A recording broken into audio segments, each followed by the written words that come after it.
I wanted this room to be a cozy, kind of loungy room, which is what a pajama lounge, I guess, should be. If you look at our archival photo, it's a ton of pattern. There's like gingham on the walls and then a floral on a bed.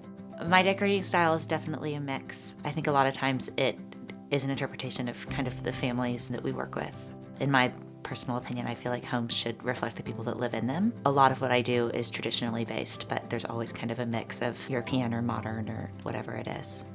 I kind of always envisioned me and all my girlfriends being able to hang out in this room, which is why there are a lot of little places to kind of perch and, for lack of a better word, gossip. The tête-à-tête and the banquettes and everything else, I just kind of always thought this room would be so perfect to hang out and read magazines and have a cocktail. I fell in love with this piece of furniture, and it was kind of one of those things that's like, at some point I have to find a place to use this. I love how it allows for a whole bunch of people to kind of sit around the room and talk to each other, and I think it helps zone everything off really nicely.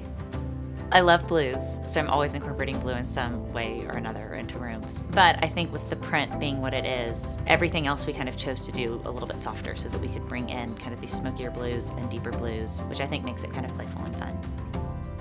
We did the fabric everywhere. Putting as much pattern as we did everywhere did kind of the opposite of what you would think. And rather than it going busy, it's a little bit more calming. And I think it makes the banquettes kind of disappear in the background, which is nice.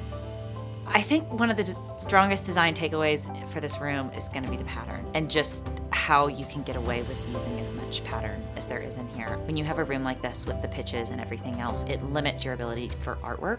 So by wrapping the room, whether it be a wallpaper or a fabric, instantly finishes things off. And it warms everything up and makes things a little bit cozier.